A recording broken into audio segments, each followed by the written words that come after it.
सारा में म्यूट हो रहा है, कल करिएगा फिर। अनंत सिद्धि सूरी साधु उपाध्याय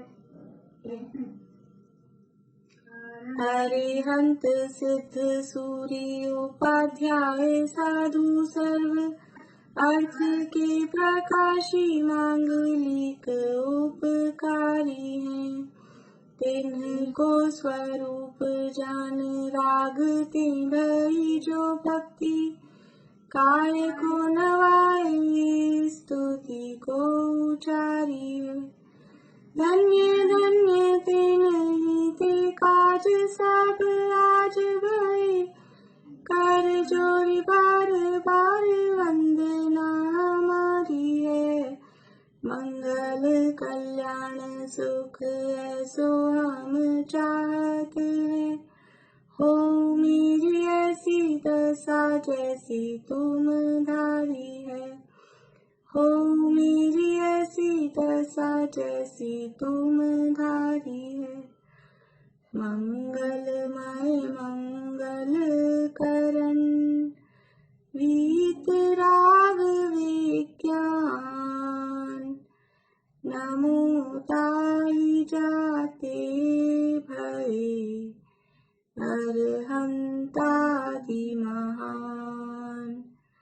करी मंगल करी हो महा ग्रंथ करण को काज जाते मिले समाज सब आवे निज पद राज। इस भव तरु का मूल एक जानहु मिथ्या भाव ताको करि निर्मूल अब करिए मोक्ष उपाय करिए मोक्ष उपाय। प्रश्न तो आज है नहीं, और आपको वो कहा था मैंने शास्त्राभ्यास, ये मतलब निश्चयाभासी की स्वच्छंदता वाले जो प्रकरण है उसमें से बिना देखे बोलना है आज, ठीक है ना? हाँ,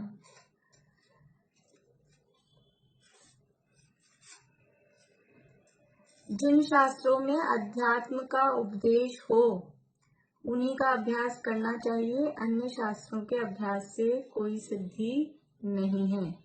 यदि ऐसा तर्क कोई देता है तो उसका निराकरण किस प्रकार करेंगे? ये अध्यात्म शास्त्र पढ़ना चाहिए, मतलब जिनमें अध्यात्म का उपदेश हो, मतलब कि अध्यात्म शास्त्र पढ़ना चाहिए, अन्य दूसरे कोई भी शास्त्र नहीं पढ़ने चाहिए। हाथ खड़ा करेंगे आप लोग तो मेरे को समझ में आएगा, चाहे ऐसे ही कर लीजिए। बोलो प्रीति। उसका तर्क देते हैं पंडित जी कि अध्यात्म शास्त्र तो आत्मा की रुचि के लिए पढ़ते हैं, ज्ञानी को तो आत्मा का ज्ञान तो हो ही गया, तो अब अध्यात्म शास्त्रों का इतना महत्व नहीं है। उसको अपने तत्व ज्ञान को निर्मल बनाए रखने के लिए, उसकी निर्मलता के लिए, मतलब उसको मेंटेन रखने के लिए और शास्त्र पढ़ने हैं, और उसी आत्मा की रुचि को बनाए रखने के लिए अध्यात्म शास्त्र भी ऐसे नहीं कि बिल्कुल छोड़ने को भी चाहिए। और जिसको आत्मरुचि है वह उस आत्मरुचि के जो धारक है तीर्थंकर, उनका भी उसको ज्ञान होना चाहिए। और आत्मा की रुचि के लिए आत्मा की जो विशेषण है, गुण स्थान आदि, उसका भी ज्ञान होना चाहिए। तथा आत्मा का स्वभाव जानने के लिए उसको द्रव्यानुयोग करना पड़ेगा, और आत्मा की हित के आचरण के लिए, व्रत आदि के पालन के लिए उसको चरणानुयोग की वो किताबें पढ़नी पड़ेगी। इस प्रकार चारों अनुयोग कार्यकारी हैं, और उनके विशेष अध्ययन के लिए न्याय शास्त्र भी पढ़ने पड़ेंगे। इस प्रकार सारे शास्त्र कार्यकारी। हाँ, बढ़िया। पर ये जो पढ़ेंगे वाली लैंग्वेज है ना, उसकी जगह वो पढ़ेगा, वो करेगा, जबरदस्ती नहीं है, पर वो उसको रुचि है तो उनकी यानी उसको अध्यात्म की रुचि है, आत्मा की रुचि है, तो जिन जीवों ने ऐसा आत्मा को प्राप्त किया उनकी कहानी वो पढ़ेगा, उसमें भी वो इंटरेस्ट लेगा, वो व्रत उपवास में भी इंटरेस्ट लेगा, और उनके किस तरह से ये कर्म बंधे, उदय कैसे आया, तो कर्मों के संबंध में भी वो पढ़ेगा ही पढ़ेगा। इसलिए कोई भी जो अनुयोग है वो अप्रयोजनभूत नहीं है, ऐसा कहा गया है।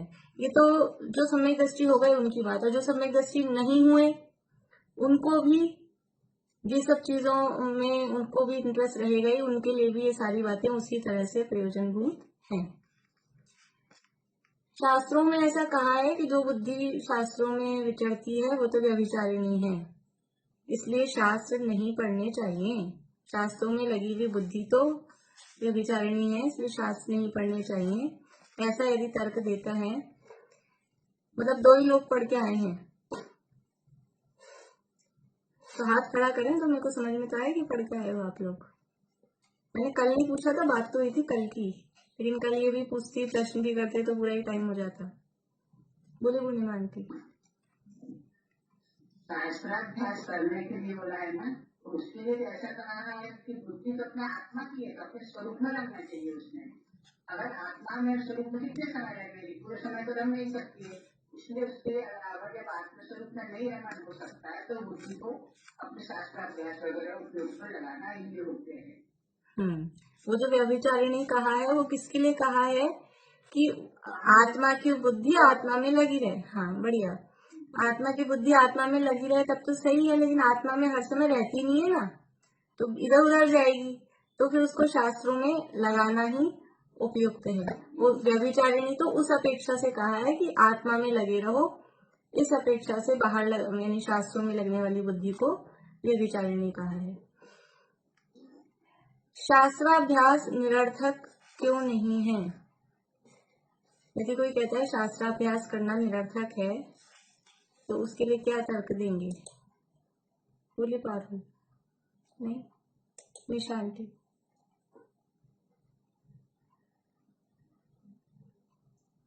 शास्त्राभ्यास करना निरर्थक नहीं है, इसके लिए कवि जी कहते हैं कि मुनिराज भी जब ध्यान वगैरह तपस्या वगैरह करते हैं तो जब उनका उपयोग अपने स्वयं के अंदर नहीं रहता, उपयोग बाहर निकलता है, तब वे भी शास्त्राभ्यास करते, अध्ययन करते, पठन पाठन का कार्य करते हैं। तथा जो सम्यक दृष्टि हो गए हैं वे भी शास्त्राभ्यास करेंगे तो उनका सम्यक दर्शन और निर्मल होगा, और जो मिथ्या दृष्टि जीव है यदि वे शास्त्राभ्यास करेंगे तो उन्हें तत्व संबंधी ज्ञान होगा, जिससे उनके मिथ्यात्व का नाश। हाँ, पर उपयोग अशुभ में जाने से बचेगा। शास्त्राभ्यास नहीं करेंगे, आत्मा में तो रहना नहीं है, तो और इधर उधर जाएगा। शुभ उपयोग में तो लगेगा नहीं, तो अशुभ उपयोग जाने से बढ़िया शास्त्राभ्यास करके शुभ उपयोग में ही लगे। बढ़िया, पारुल आपको आता था ना ये, उस दिन तो आपने जवाब दिया था ये।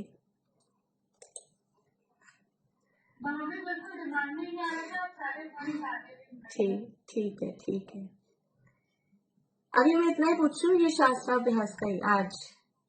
अब कल द्रव्यादि के गुणस्थान आदि के चिंतन को और तपस्या का, ये 2 पूछूंगी। अब कल पढ़ के आना आप लोग, तो 2 ही पॉइंट थे, 2 ही पॉइंट में जो भी तर्क वितर्क हुए हैं, यानी आपके लिए 3 पेज हैं, ठीक है, 3 भी नहीं है पूरे, 2.5 पेज हैं, 2 पेज है लगभग, ऐसा इतना सा आपको देख के आना है, तो सबके हाथ खड़े होते हैं तो बढ़िया लगता है, ठीक है ना। अभी अपन आगे बढ़ते हैं। हाँ, आह्वान के आप सुनाइए निश्चयाभासी की स्वच्छंदता के पॉइंट्स। शास्त्राभ्यास करना अपने को निरर्थक बतलाता है, द्रव्यादि के गुणस्थान मात्रा के चिंतन को विकल्प बतलाता है, और तपस्या आदि करने से क्लेश करना मानता है, और व्रत आदि धारण करने से अपने को बंधन में ठहराता है, और पूजा आदि कार्य करने का शुभ आश्रम जानता है। शुभ आश्रम जानकर उनको ये मानता है। बढ़िया, चलिए, मुन्ना अभी तक आए नहीं है और बाकी सबको याद है लगभग, है ना? किसको याद नहीं है वो बता दें तो उनको कल के लिए कह दूं। वर्षा भाभी आपको याद है?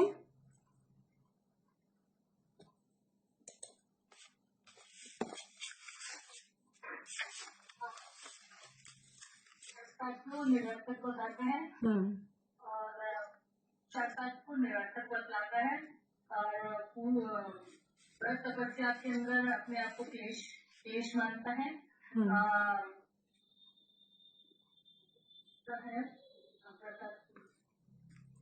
कल पूछूंगी मैं, कल आप पक्के करके आना, ठीक है? व्रत आदि को बंधन मानता है। हाँ ठीक है, कोई बात नहीं। हाँ चलिए, अपना प्रकरण चल रहा था 209 पेज पे, लास्ट का पैरा है, यानी उसकी जो प्रवृत्तियां हैं, निश्चयाभासी की प्रवृत्ति किस तरह की है कि ब्रह्म में ही है। निश्चयाभासी, उसका नाम ही आभासी रखा है। आभास का मतलब क्या है? ब्रह्म। तो निश्चय का आभास है, तो निश्चय के फल में जो जो प्राप्त होगा कि आत्मा का अनुभव हुआ है या बंध से रहित हुआ है या आनंद प्रकट हुआ है कि वैराग्य हुआ है, इन सब का भ्रम है, क्योंकि ना तो सच्चा निश्चय प्रकट हुआ है, तो जब निश्चय सच्चा नहीं है वही भ्रम में है, तो उसके फल में जो चीजें प्राप्त होती वो सब भी भ्रम रूप ही है। तो आनंद का भ्रम है, वैराग्य का भ्रम है, शुद्धोपयोग का भ्रम है, और आलसी निठल्ला हो गया है, विषय कषाय में प्रवृत्ति उसकी बनी रहती है।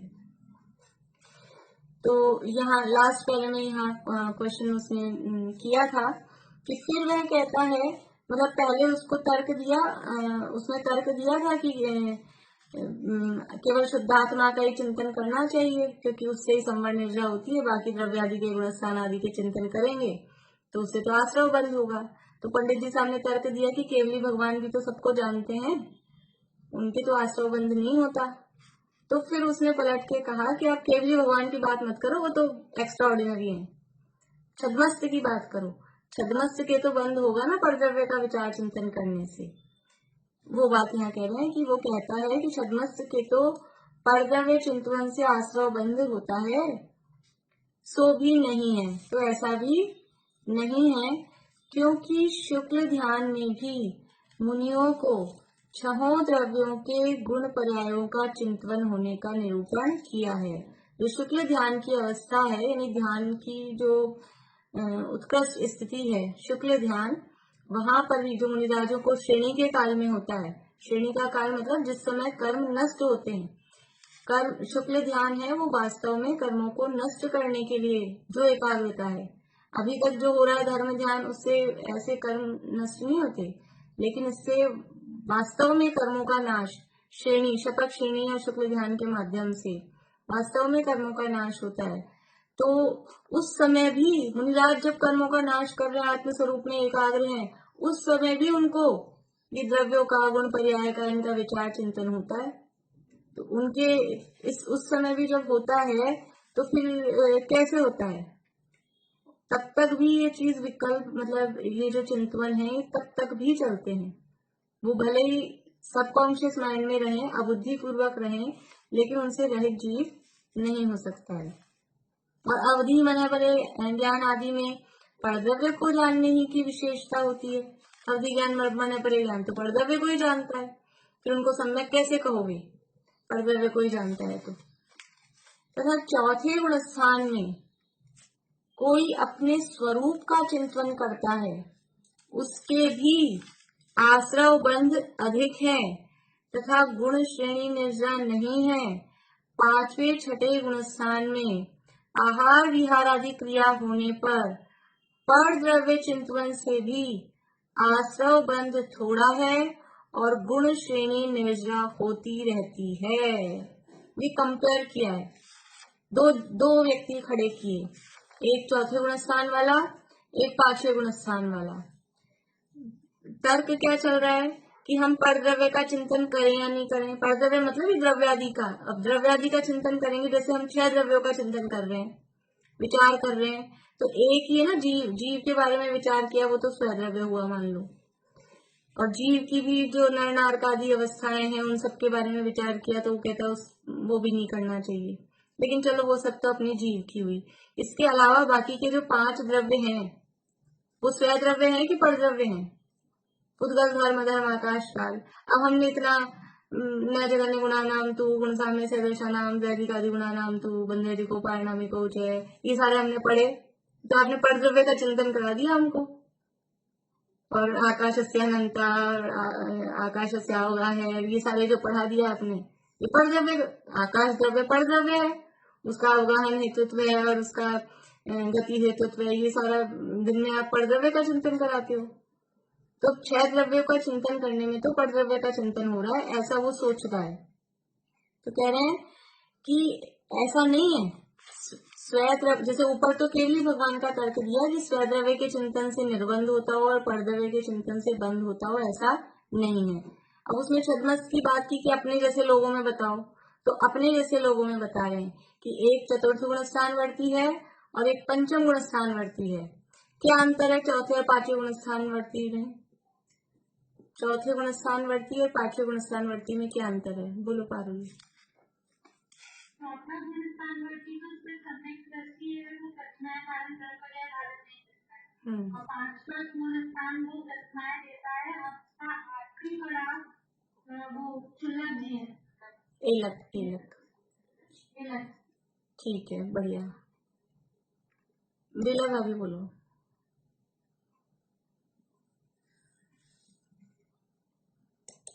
भैया म्यूट हो गए, वापस म्यूट हो गए आप। चौथे गुणस्थान में तो आश्रम में होता है, लेकिन मतलब ऐसे कुछ ना, 5वें गुणस्थान में नहीं।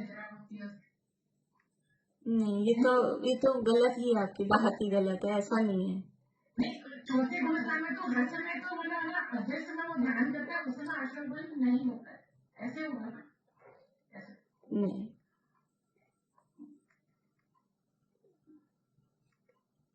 ज्योति जी बोलिए। चौथे में 1-10 चौथे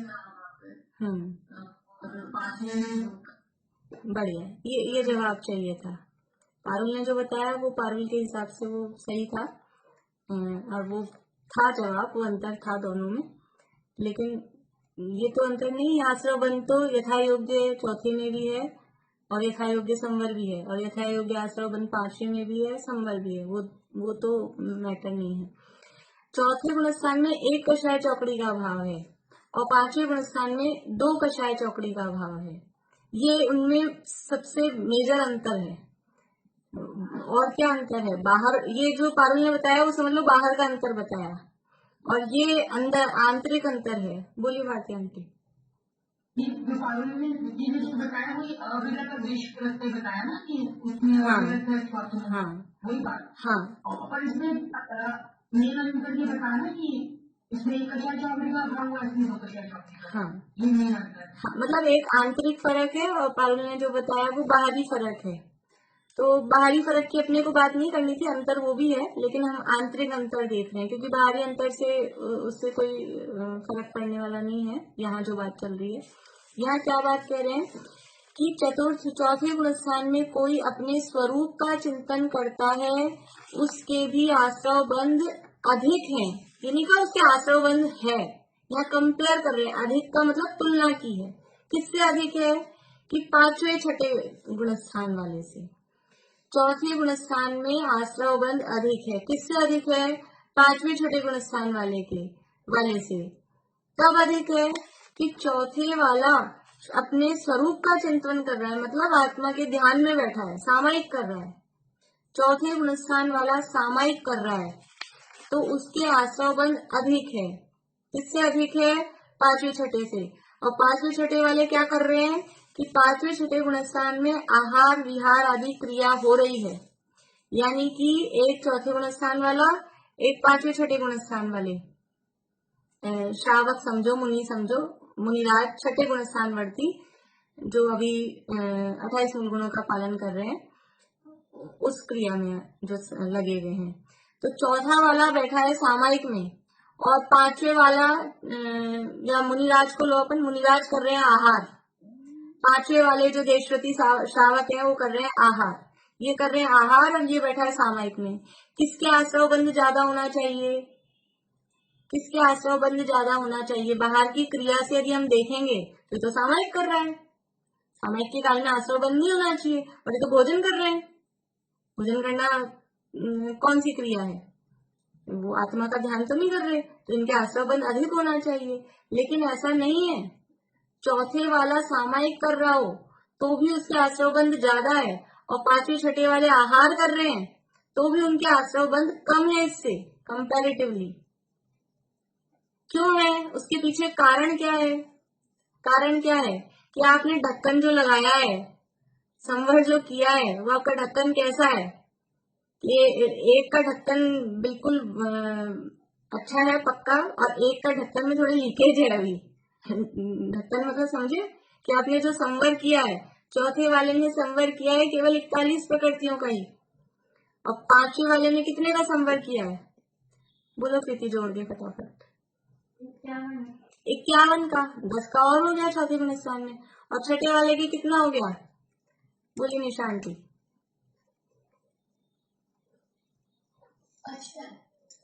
55 का, 4 और हो गई हैं, ठीक है ना, पांचवें गुण स्थान में।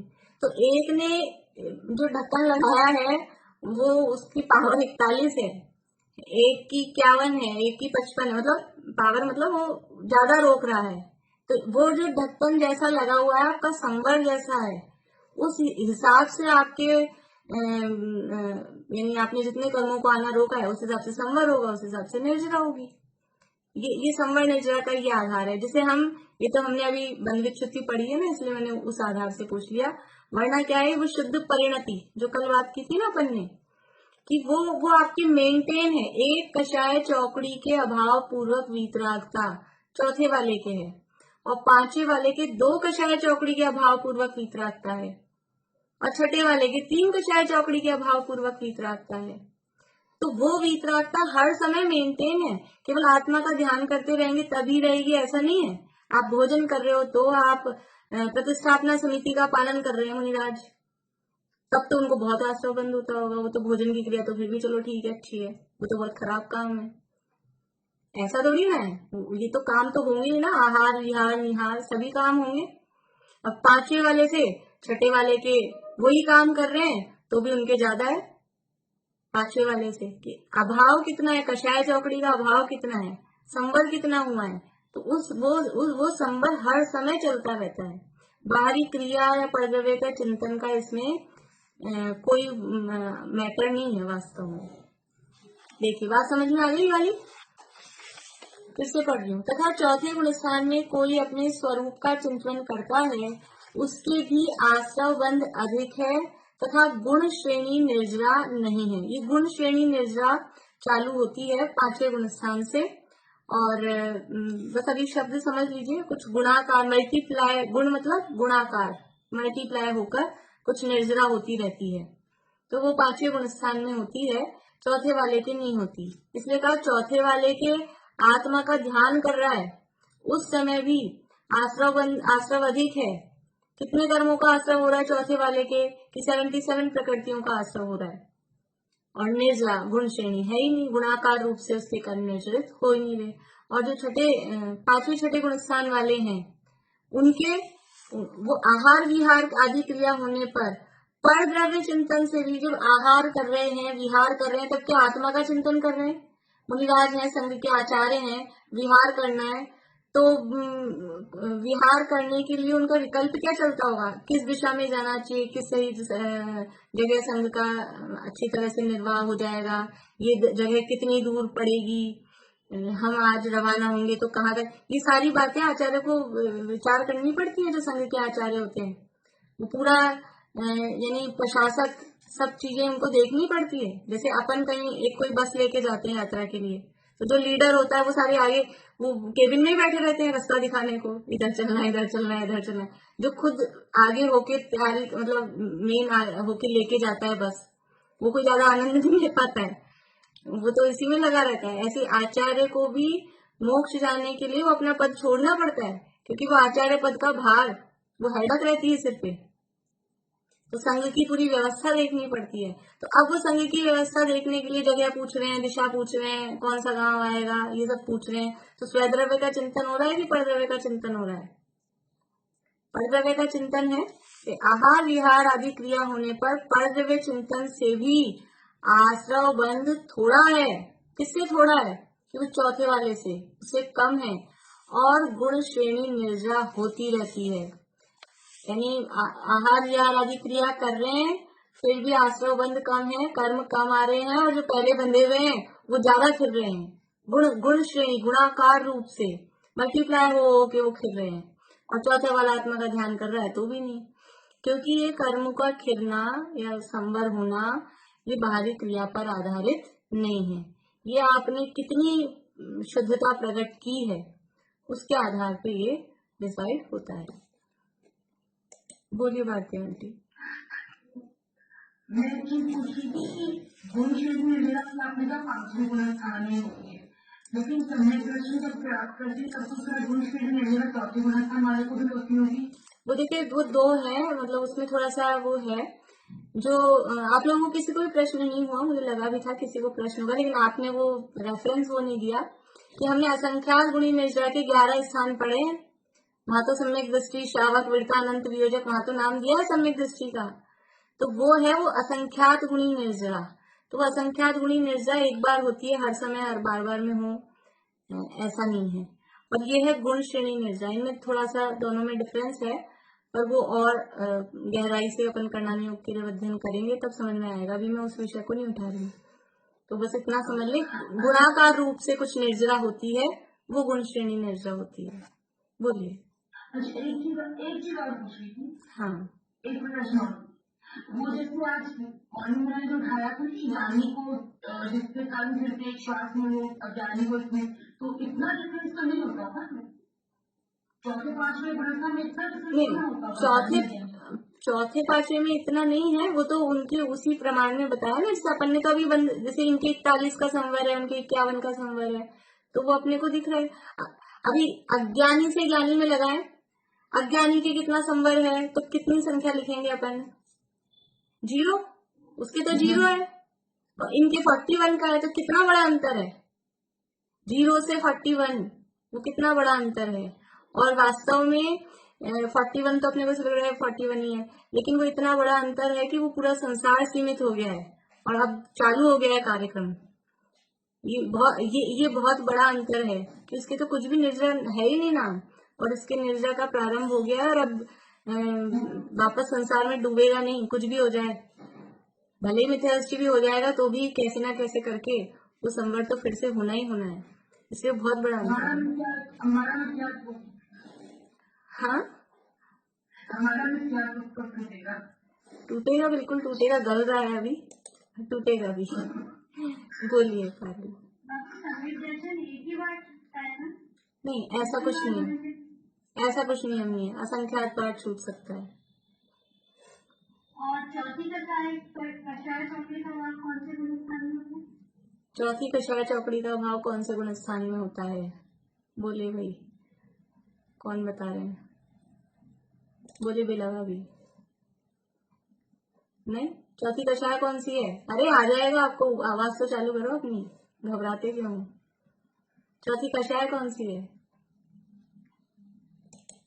हाँ, संतुलन का अभाव कब होगा?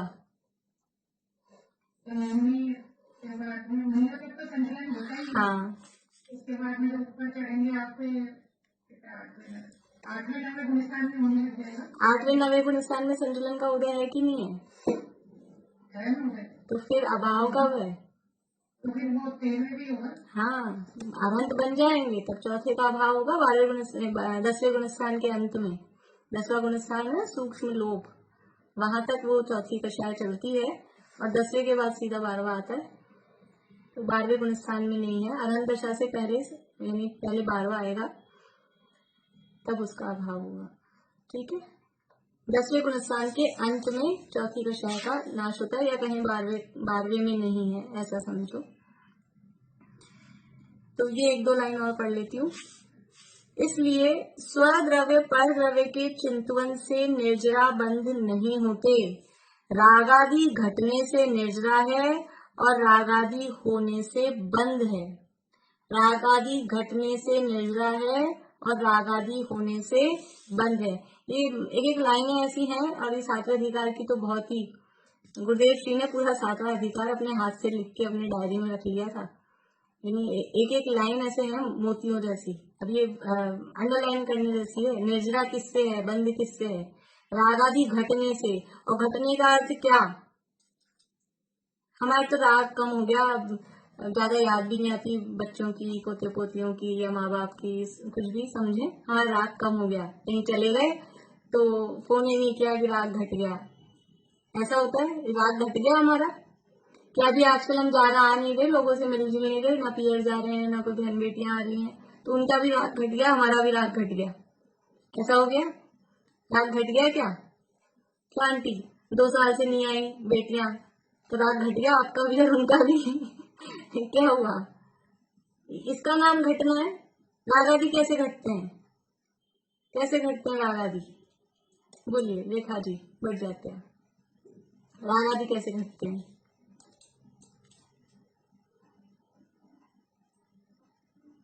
आत्मविचार में लगने से। ठीक है वो बात, लेकिन घटाना है अपने को, राग कम करना है, तो कैसे घटेंगे वो? क्या कम करें उसमें से?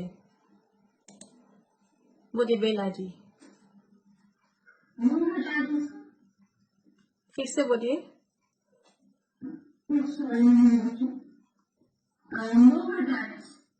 मोह हटाने से नहीं।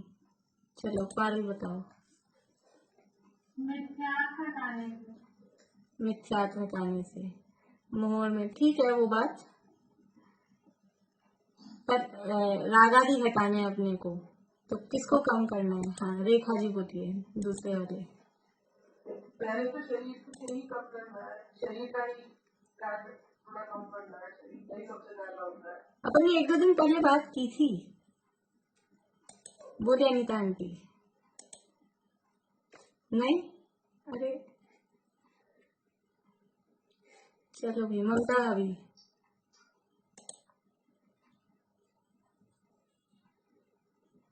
सम्यक के बिना कसाय के अभाव बिना कसाय नहीं होती। ये तो यही तो पूछ रही थी, मतलब रागादि घटाने का अर्थ क्या है? तो आप ये कह रहे हो रागादि घटाने का अर्थ मंद कषाय, ये मतलब हुआ? ये तो चलो निशा आंटी रुकिए 1 मिनट, वर्षा भाभी बोलिए।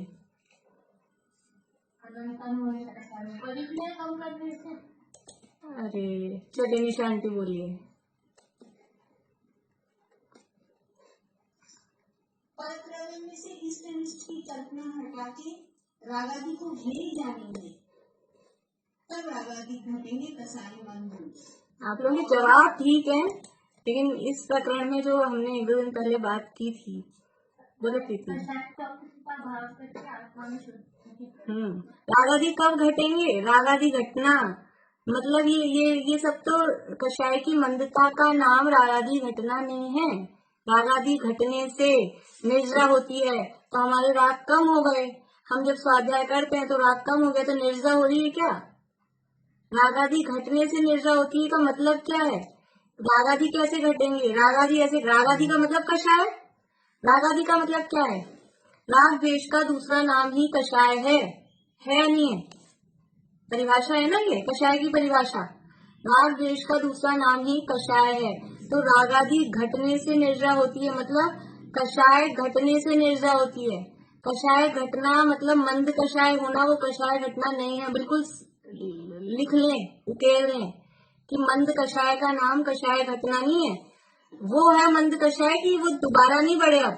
और मंद कब होगी? कि 4 में से 3 रह जाए, 4 में से 2 रह जाए, तब घटे ना। घटना किसे कहते हैं? घटेगा कब? हमारे पास 4 आम थे, 1 खा लिया तो घटा ना, इसका नाम घटना है ना। रागादि कब घटेंगे?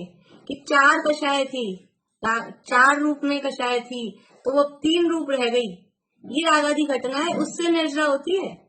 अनंतानुबंधी गायब हो गई, अप्रत्यक्ष गायब हो गई, इसका नाम रागादि घटना है। वो जो सारी बातें आप कह रहे थे वो तरीका, वो बात ठीक है, लेकिन यहाँ रागादि घटने का मतलब क्या है? मंद कषाय का नाम रागादि घटना नहीं है, उससे कभी भी निर्जरा नहीं होगी। फिर तो सारे संसारी जीवों को निर्जरा होती रहे। बहुत मंद कषाय कितनी करते हैं, नवग्रह लेके चले जाते हैं। बिना मंद कषाय के पहुंचता है क्या कोई स्वर्ग में? ऊपर ऊपर ऊपर ऊपर। वो तो मंद कषाय तो बहुत है, लेकिन उससे निर्जरा है क्या द्रव्यलिंगी को? वो जो ग्रेवियट में पहुंचा है उसकी निर्जरा हो रही है क्या? निर्जरा नहीं है। रागादि घटने से वो जो नरक में बैठा है उसके निर्जरा है, क्योंकि उसको राग घटा है। यदि सम्यक दृष्टि है और नरक में भी है और सातवें नरक में भी है तो भी उसका राग घटा है, उसके निर्जरा है। और ऐसे बाहर सातवें नरक वाले कितनी तीव्र कषाय दिखती है या नहीं है?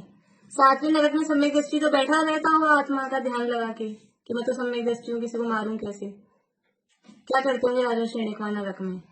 मैं तो तीर्थंकर बनने वाला हूँ, सम्यक दृष्टि तो हूँ या वो भी शायिक, तो मार काट कुछ नहीं करते होंगे। और मार काट कर रहे हैं तो कषाय कौन सी दिख रही है? मंद कषाय है। ये मंद कषाय है। मार काट कर रहे हैं तो भी वो मंद कषाय है। और यहाँ कोई बैठ के मिथ्या दृष्टि और शांति से बैठा दिख रहा है, वो तीव्र कषाय है। इसका नाम कषाय की मंदता किसे कहते हैं? कषाय की कमी किसे कहते हैं? रागादि घटना क्या है? ये चार में से एक कम हो तो माइनस हो ना। घटना मतलब माइनस, सब्सट्रैक्शन, समझ में आता है? घटाना, माइनस करना। तो माइनस तो हुआ ही नहीं, मंद हो गई कषाय, तो माइनस क्या हुआ? माइनस होगा तब वो रागादि घटेंगे। तो चार में से एक जाए, दो जाए, तीन जाए, तो जितने जितने गए रागादि घटे उससे निर्जरा होती है, और रागादि होने से बंद है। मंद कषाय है तो भी बंद है, वो रागादि है उस समय। उसे रागादि के स्वरूप का यथार्थ ज्ञान नहीं है, इसलिए अन्यथा मानता है। आप ये बताइए आपको क्या कंफ्यूजन होता है तो मैं उस हिसाब से समझाऊं।